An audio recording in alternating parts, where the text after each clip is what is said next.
Good, how are you, sir? Why don't you say, Dad, can I talk to you for a second? This is Miya Marcano's father.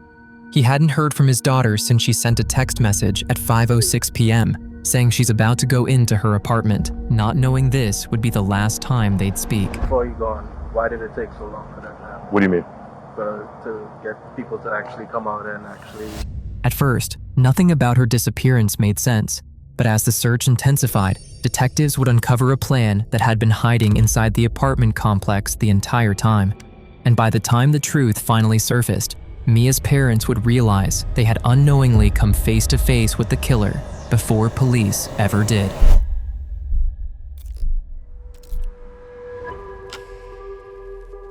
It started as a routine evening.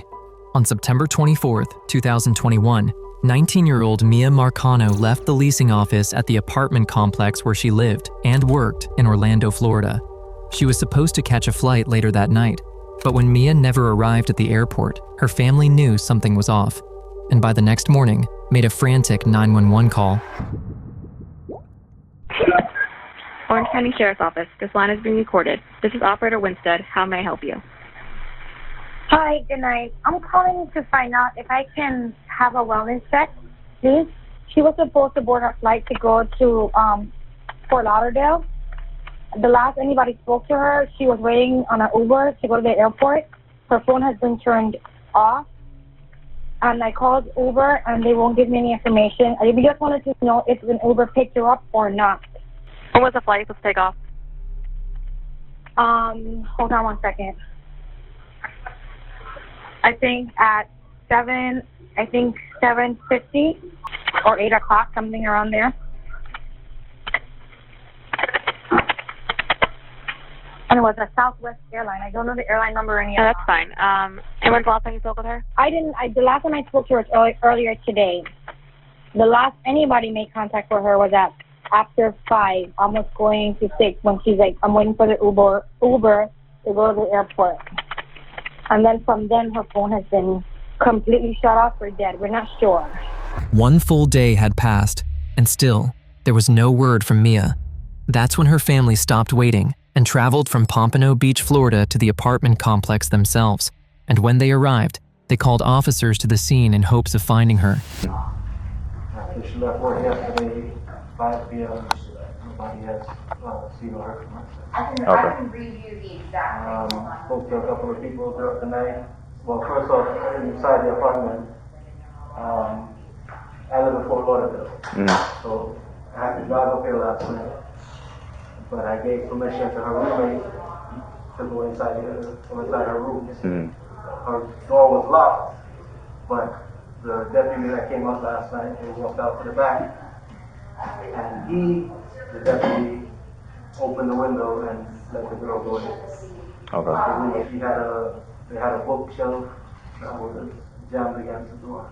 Okay. So like if somebody was trying to open in, It's not gonna it wouldn't open. happen. Yeah. The locks on her window in her room, Your daughter's window. and then Yeah. those locks are gone.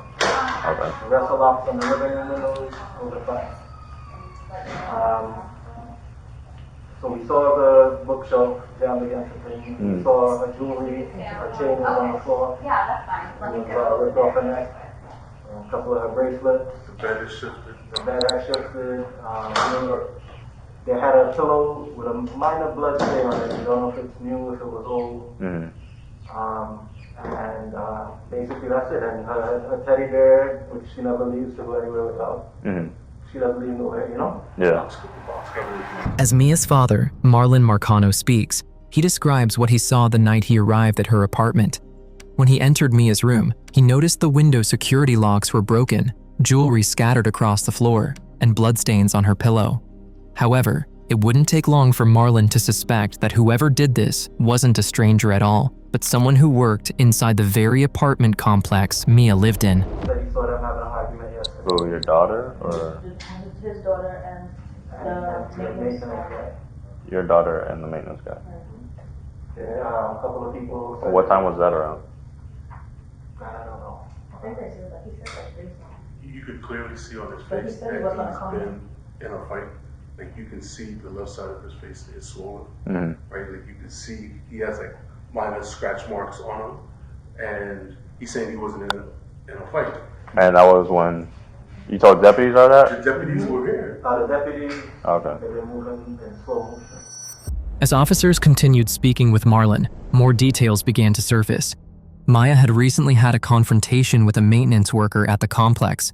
Her family was convinced this wasn't a coincidence, but suspicion alone wasn't enough for police to act. And with Miya still missing, officers knew time was no longer on their side. That meant officers had to identify the maintenance worker immediately and figure out exactly what the family knew. Did anybody around the apartment hear anything? We just talked to all the neighbors on the first floor. This is Mia's apartment. This apartment said they were home from about 5 to 8.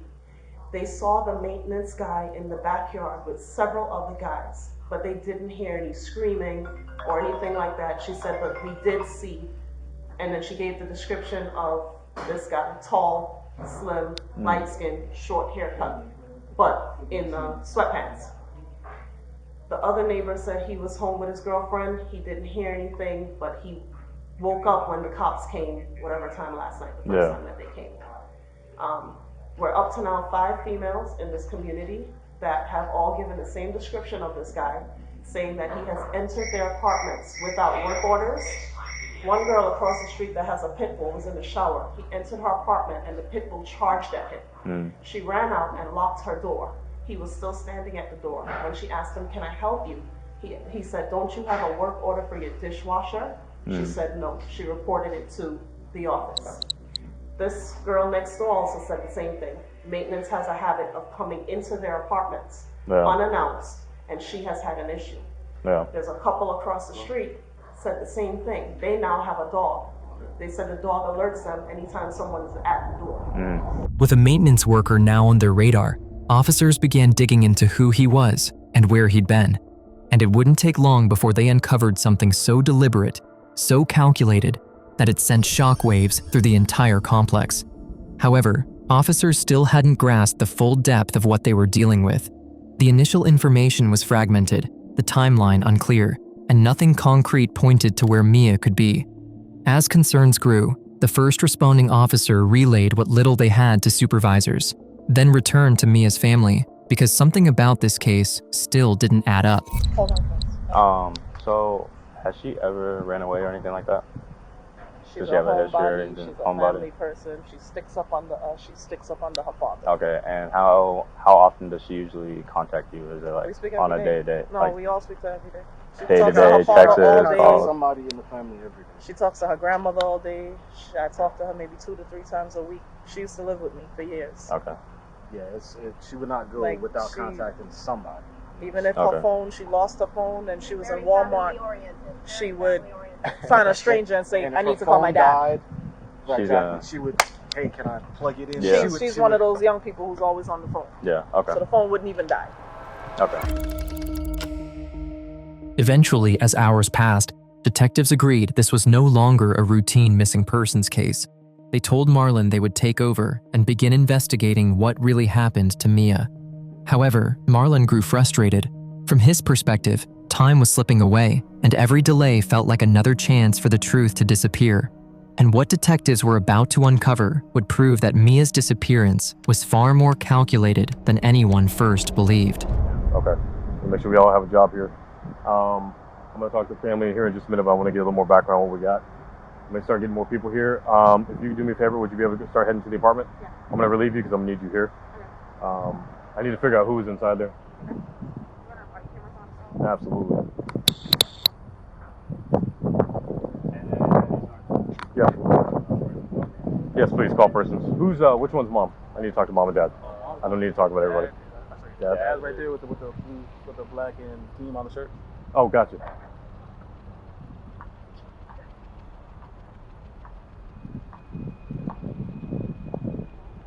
Sure.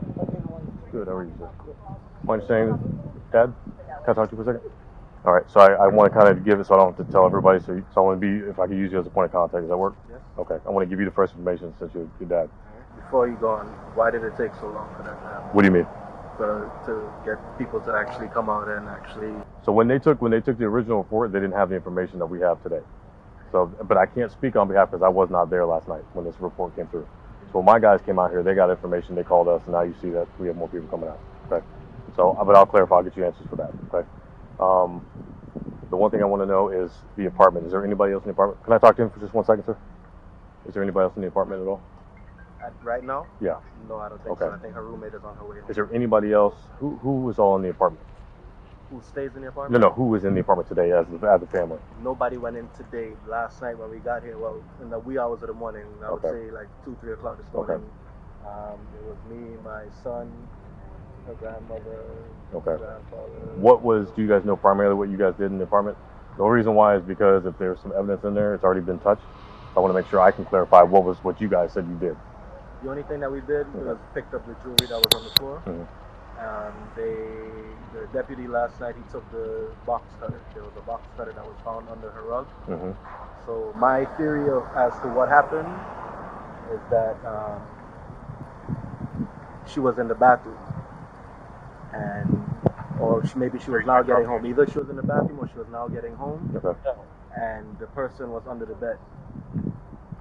The person was under the bed, and that's where they had the box cutter and everything.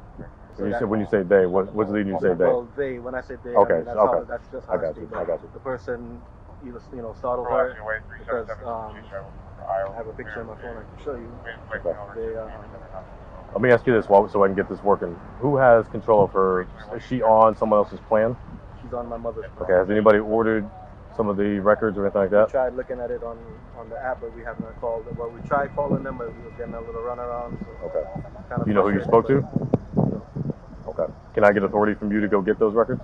Definitely. Okay. So what I'll do is I'll give that to the detective so they can get that. The person who we suspect is somebody who works here. I heard about it. Okay. The maintenance guy. With all directions pointing toward the apartment complex's maintenance worker, officers began digging into his records, trying to determine whether the family's suspicions were justified or if this was another lead that would fall apart. While one team moved to the apartment complex's main office, where both Miya and the maintenance worker were employed, hoping to track his movements. At the same time, another group of officers canvassed nearby apartments, questioning neighbors, searching for anything that might expose what really happened that night. Would you happen to know anything about the girl that went missing? No idea. I've heard about it on social media as well. Okay. Thanks. Hey, quick question. How you doing? Yeah, no problem. Do you know anything about the girl that went missing? Nothing at all. I've seen you guys out front. I feel really bad. I wanted to ask, but I don't know who she is. I know what she looks like based off like people's social media, but beyond that, I don't know anything. All right. Do you have any roommates that might know? I live next door. Oh, you live. Okay. They're both sleeping, and they know just as much as I do. Has there been any progress at all? I'm not sure. I'm just going door to door trying to get as much So information it's as I sad can. to see. I've seen them camped out all day. So are they here? Or? They are. I can ask them if they're like we're all like a friend group, and none of us we've been talking about this all day. Okay. None of us know anything. I'm like, if you would like to, you can ask them to come out. You can ask them same questions or whatever questions you want. But Sure. You can see if they want to just you step get the out. same stuff. All right.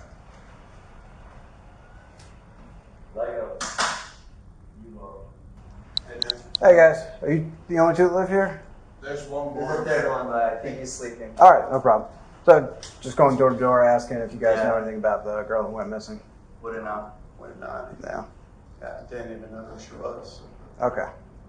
Well, if you hear anything, just the flyers are all over. Just give us a Yeah, call. of course. Of Absolutely. course, right away. Absolutely. Thanks, Thank guys. you for doing it. So you live here by yourself, or you got? I live with my girlfriend. Okay. Yeah. I was at the bar yesterday and I wasn't here. Okay. I came back in the morning, I saw a bunch of cops outside, but that's all I saw. Okay. All right. Well, if you do hear anything at I'll all, let you just know. give us a call. I was here. Thanks. While one team went door to door questioning neighbors, they came up empty. No one had seen anything.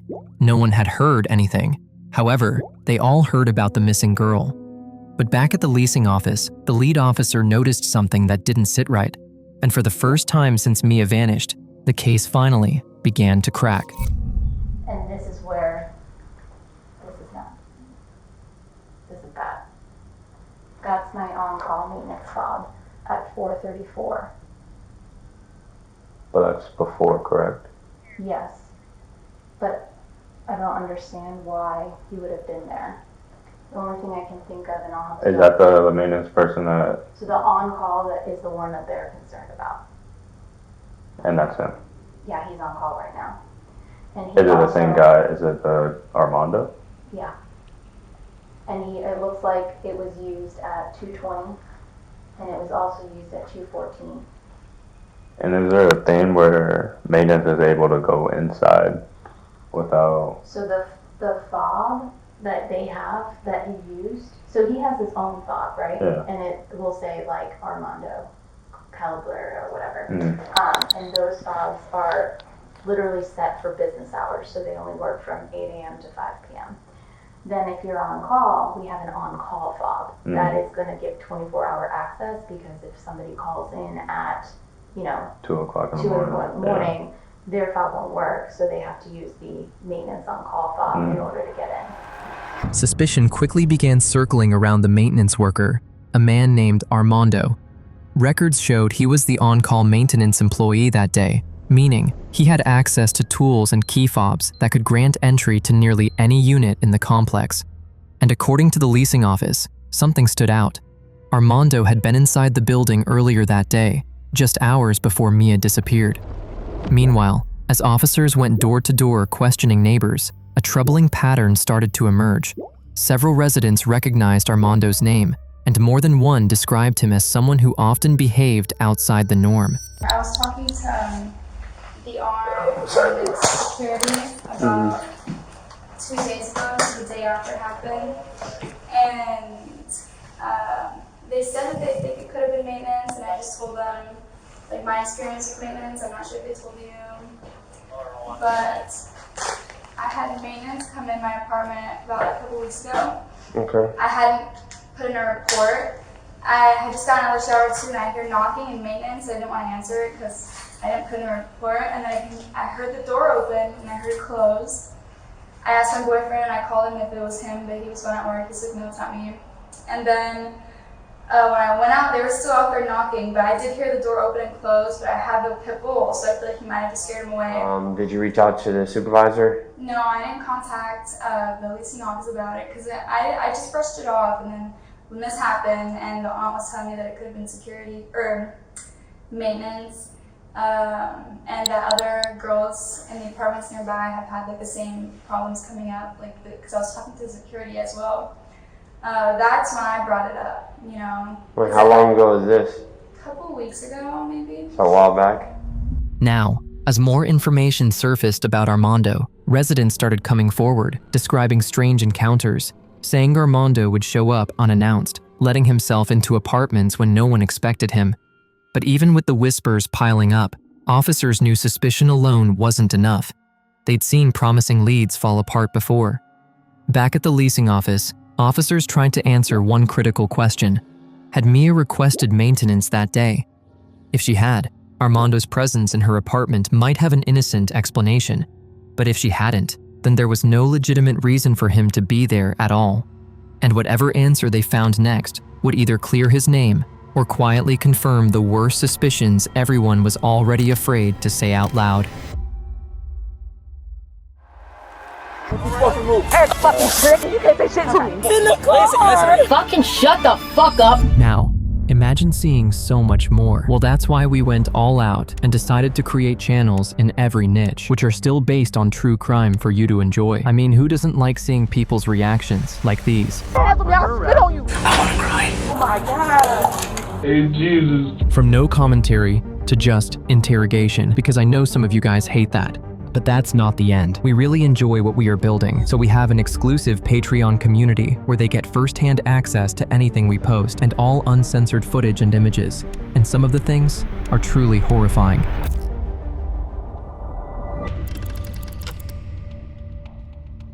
By the next morning, the investigation was still stalled. While officers waited for daylight, Miya's family stopped waiting. They began digging on their own, uncovering where Armando had last been seen, and even locating where he lived. They brought that information straight to police, but as Marlon pieced things together, another suspicion began to form, that Armando might not have been the only one involved, and that someone else inside the complex knew more than they were saying. Yes, sir. Yes, sir. Got a lead about this apartment. We had some dogs out here earlier. One particular apartment, the dog hit the door twice. Okay. We knocked on the door, said she heard whispering. Nobody answered or anything like that. Asking if you guys can go check and see. We can knock on the door. I can't boot. Go in, right? Yeah, I can't force my way into the door or anything. We can knock on the door.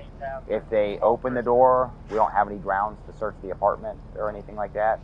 I can stand by as a facilitator if you'd like to talk to them if they answer the door.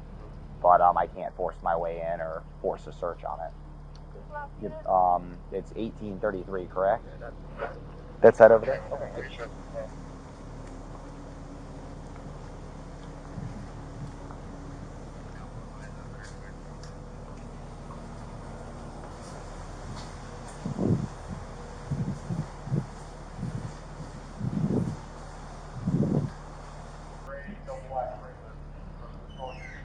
Hey, how's it going, man? How are you? Good. Actually, I have somebody downstairs. You want to go ahead and get him? You live here? Yes, I live here and my cousin lives here. Okay. What's going on? So, not in any trouble or anything. Basically, I'm sure you've seen the reports of the missing girl we're currently searching for. So her family's obviously been looking all over. They had some information. I guess they got something that she it had something that she may have been around this area. So that was all I know. Her father's kind of come up. He just wanted to ask you something. It's not something we really get involved in. We're just kind of, at the request, knocking on the door. So that's all.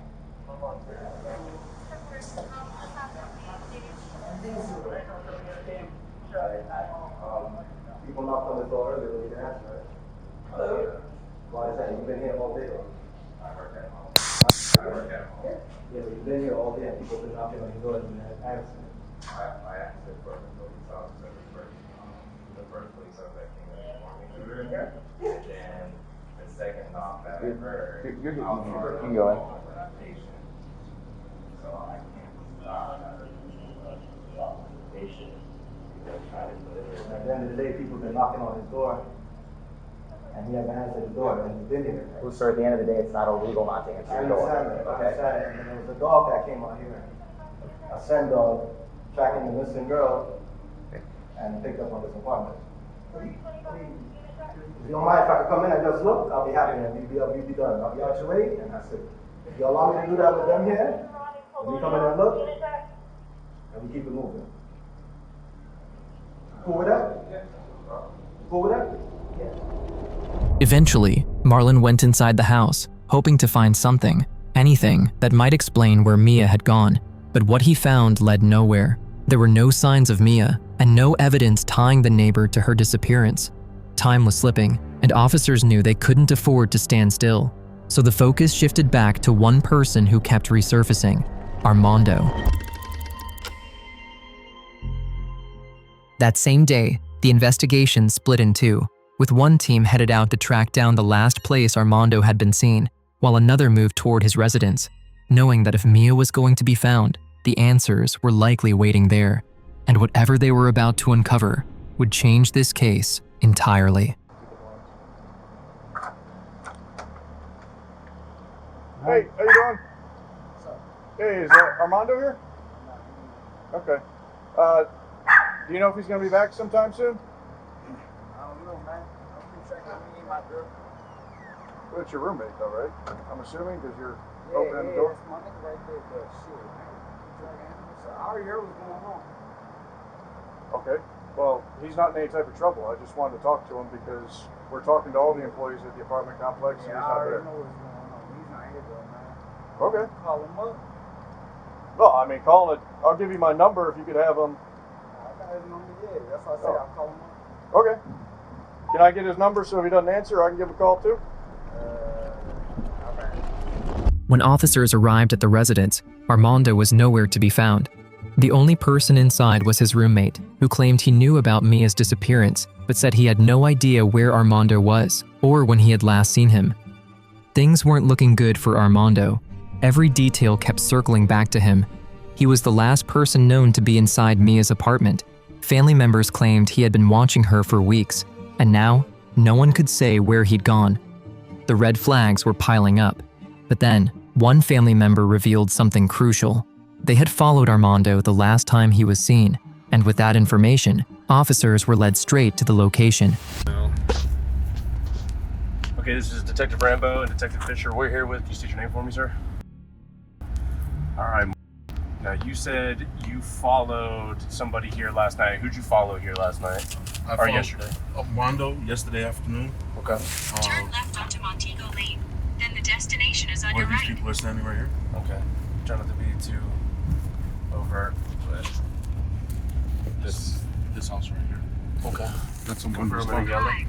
That's Armando's car. Which car? The gray car. Okay. Detectives didn't yet have enough to move in on him directly. What they did have was Armando's last known location. As 2 days passed with no sign of her, the investigation stalled.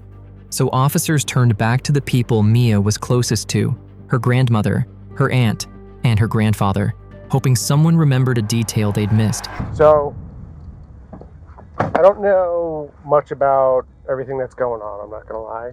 We're here to help the persons detectives during the daytime. So they sent me out here just to ask a couple questions because we're trying everything we possibly can. So we're trying to follow every lead, you know. And I know you guys are doing your own thing also on top of that. I don't know if you guys have had any luck either. I mean, we kind of were doing our own thing just based upon where we kind of knew she was. Yeah. Garden Villas, we walked around there, we canvassed there, we talked to as many people as we could. Mm-hmm. We went back to his place, same thing, tried to canvass there. More so with the posters and that kind of thing, just to bring awareness to the people around. But at the end of the day, we're just like at a dead end, you know? Yeah, and you guys are trying to do everything you can, whereas we're trying to do everything we can. Frustrating. I understand. And every time it gets dark, it makes it feel worse. You know what I mean? Did you go into Maya's apartment? Yes, I did. You did? Mm-hmm. Okay. How did you guys get in? What's the story behind that? The police, the security took us into the room. Okay, and were the police there? Was he there at the time? I don't know. Do you know how many people went in there? Remember. Okay, so it was myself, it was Dad, Joy, her grandma, Norm, Kaylee, Simi. Did Anna and Marvin go in? Do you know if anything was taken out of her apartment? No, we didn't take it. Not from us. Nobody took anything? We didn't take anything. We all had gloves on. Okay. And I did go through her things. I took my phone and I used a flashlight. I actually was the one who found the things on the floor because I actually went on the floor. Okay. Right? Because again, I wasn't comfortable. Do you understand what I'm saying? Yeah. What the officer was saying. So you felt something was wrong. Yes. So I went on the floor and you could see, I took pictures and I submitted them to the police. The pillow looked like it had blood on it to me.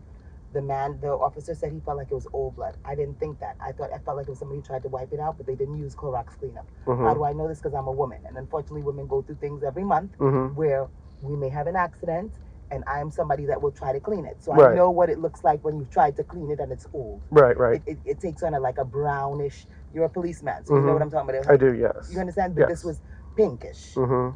It is. Once a lot of people get involved, sometimes it's too many chiefs, you know? Yeah, and no Indians. And yeah. It's crazy. It's really is. Yeah. And then everybody's so in such a fragile emotional state that you don't want to, because it's easy for little things to kick off like this. It's a very stressful time, yes. With officers piecing together the aunt's role that day, they turned next to Mia's grandmother, hoping her answers might fill in the gaps everyone else couldn't. So first, on the 24th, did you go into Mia's apartment at all? Okay, you did. Did you remove anything from inside the apartment at all? No? Okay. Did you remove Mia's phone from the apartment? Okay. Did you ever see it or anything like that? Okay. Do you know, I'm assuming she keeps it on her, obviously, normally. She keeps it on her normally, obviously. Okay. Do you have access to Miya or Armando's phone records? No? Yeah, I have access to Mia's. Do you have access to Mia's? Yeah. Okay. How do you have access to it? Are you... Because I'm the primary. You're the on primary? account. and I have a line for her and her brother and my sister on mine. Okay. All right. Did you call T-Mobile to activate any phone belonging to Miya since the, To activate it? Yes. No. No? I called to find out when was the last time she made a call out when I was trying to call her. Okay. Couldn't get. Okay. Are you aware of anyone using Mia's phone or her iCloud account? Okay. Like I said, this is pretty much it. We're just trying to narrow down a few things here, okay? Have you, you don't no idea where the phone is? Her phone? No. You never saw it? No. And you never took it from the apartment? No. Okay. And you have no idea where it is now? No. Okay, the reason I ask is, so that phone could be the one thing to be able to lead us to where she may be. Okay.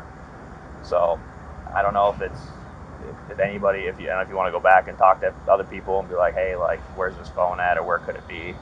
Because I guarantee you that none of us would have. okay. Raise your hand. You swear and affirm everything you told me is true and correct? All right. You think of your question? All right. If that's, then I think we're good to go then. You can head back. I appreciate your time. With that, officers were able to gather more information. However, they needed to find Mia's phone. At this point, it was the only thing that could tell them where she was. And yet, the phone was nowhere to be found.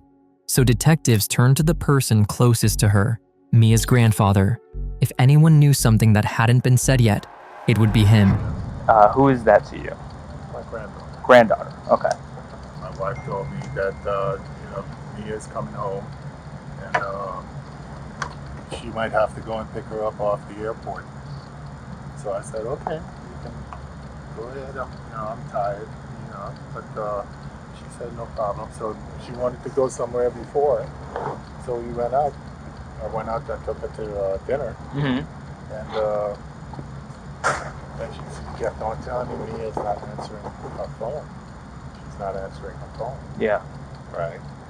So I said, I got upset because it's not like her. Yeah. Okay. So I know something is wrong. I felt it, but I didn't want to tell my wife that. Okay. So she said, I'm going to go to the airport and wait until she comes in on the flight. Okay. I know it was bad. Okay. Because that amount of time with her not being in contact with us, it's not like her. Okay. Okay? It's not like her.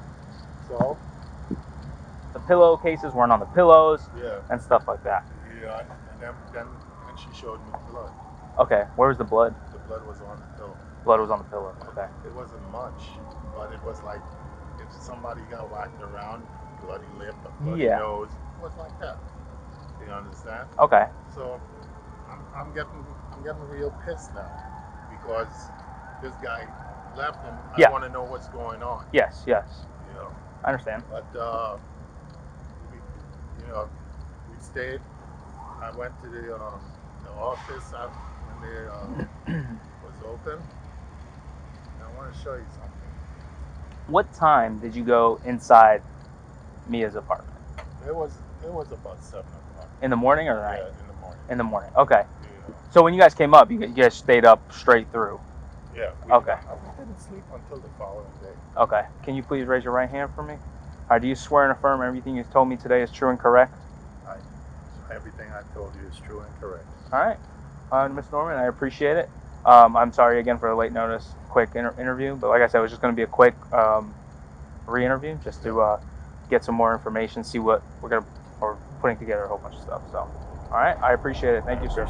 After officers finished interviewing all three family members, their stories matched. Each of them had been inside Mia's apartment on the day she vanished. They admitted that, in their panic, some items had been picked up and moved while they searched for anything that looked out of place. At first, it felt like progress, but that hope quickly faded, because despite everything being checked, Mia's cell phone was still missing. And without it, investigators were right back where they started. 5 days had passed since anyone had last seen or heard from Miya, and still, detectives didn't have enough to directly question Armando. With no probable cause, the investigation began to stall. So detectives tried a different angle. Instead of chasing Armando himself, they started searching the places he worked, the maintenance areas, storage rooms, and tool sheds across the complex, hoping something he touched or left behind would finally point them to Miya.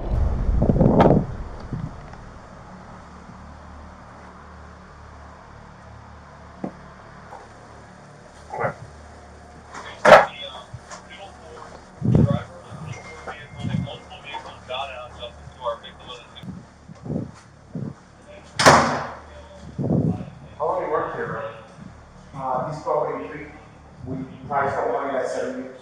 Okay.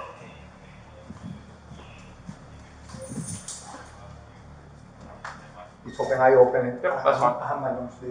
on that So day. you've been in here like today, right? Yes. Oh yeah. Yes. That's fine. Yeah. You got it. Okay. They just came here just to have lunch and clocking out. Yeah. There you go. Yeah. Good to check it to make sure. And to the right side will be the laundry room.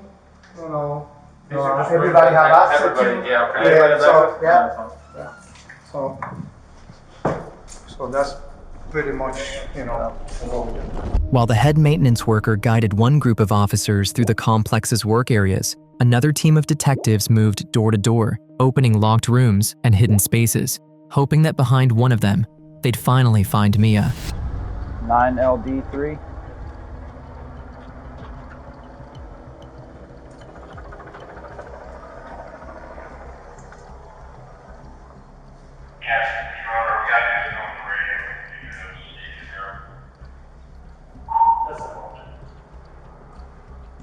Aisle 3 is empty.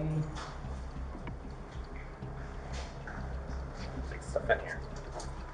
Yeah.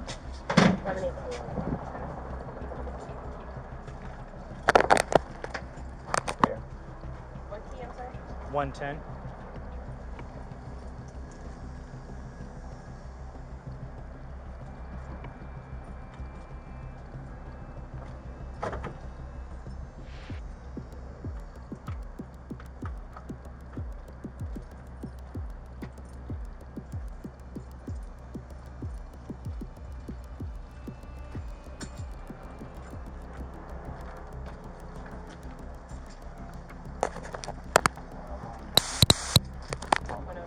Yep.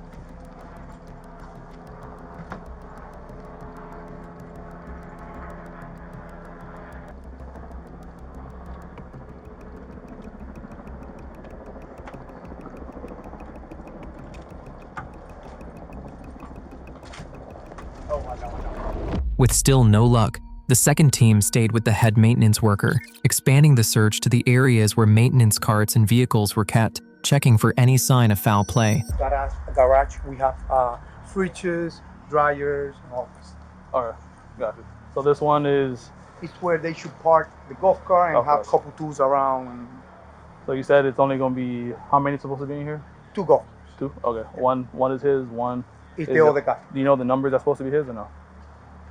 Or like is it the way to identify it? No, I know. As soon as I open the garage, I told you that's his golf cart and that's the other golf cart, which should be Noel, the other guy. How would you know though? Cause like. How I know to see the golf carts. But it's like. Alright, let's just let him open it and he'll tell us which one it is and we'll go from there. Okay. You can go ahead and open up the garage door.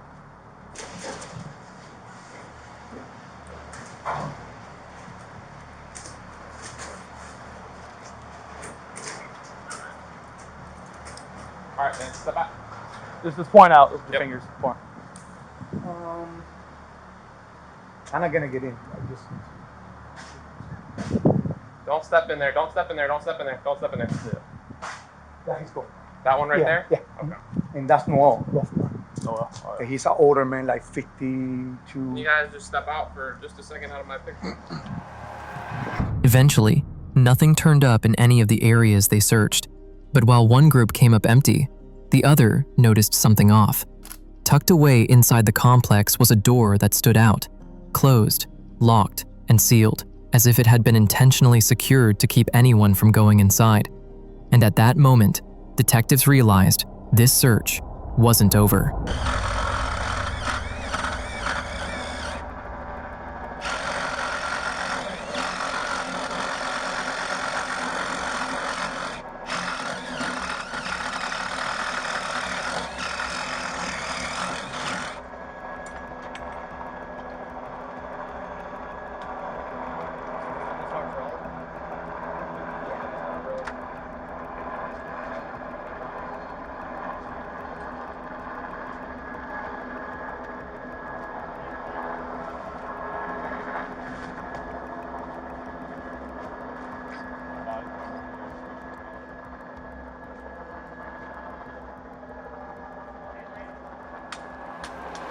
every search coming up empty, investigators were running out of options.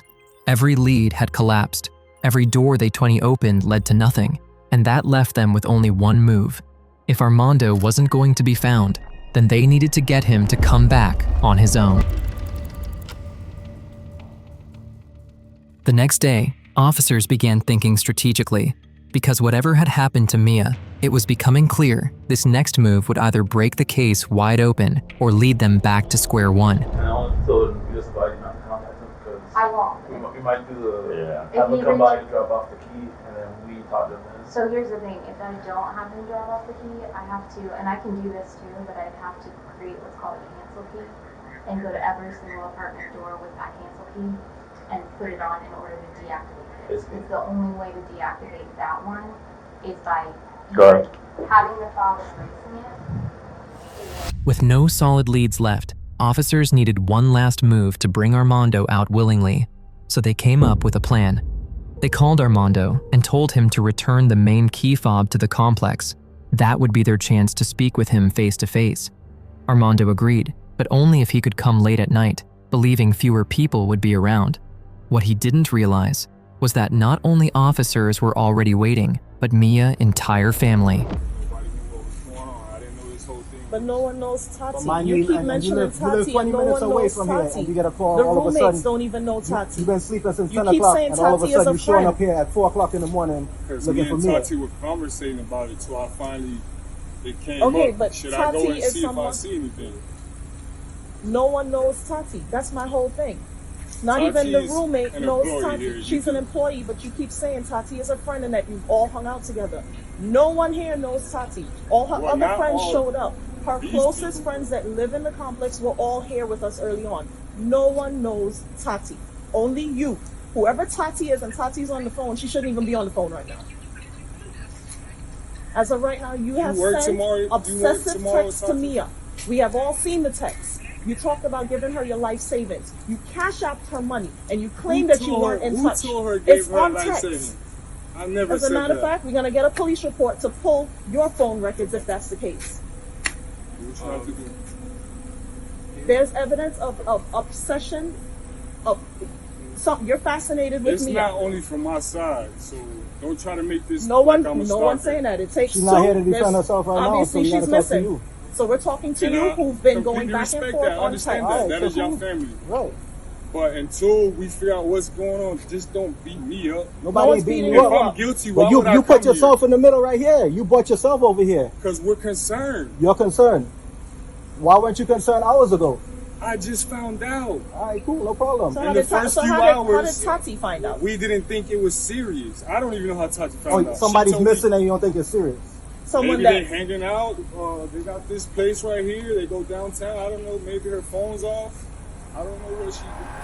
Eventually, detectives recovered text messages between Miya and Armando, and in those messages, everything changed. They showed just how persistent he had been, how often Miya tried to shut him down, and how clearly she wanted nothing to do with him. What once looked like suspicion was now starting to look like motive. And in an already disturbing case, it became clear Armando's role was far bigger than anyone believed. With that, officers wasted no time and made their way to Armando Caballero's apartment in Winter Park. What waited for them inside was something no one was prepared for. Armando Caballero was later found dead inside his apartment. Officers determined he had died from a self-inflicted gunshot wound. But what shocked investigators even more was that he left behind a written suicide note. In that note, Armando admitted responsibility for Miya Marcano's death. He wrote that he was sorry for what he had done. That very next day, during an emergency response team search at the Timberscan Apartments in a disturbed grassy area leading down to a lake, a red purse was located right by a body, and detectives found an ID in the wallet inside. Later that day, investigators confirmed the remains belonged to Miya Marcano. By the time she was found, her body was nearly completely skeletonized, indicating she had been exposed to the elements for an extended period of time. Due to the advanced state of decomposition, the medical examiner was unable to determine an exact cause of death. There were no definitive signs that could establish how Miya was killed, only the devastating confirmation that her death was a homicide.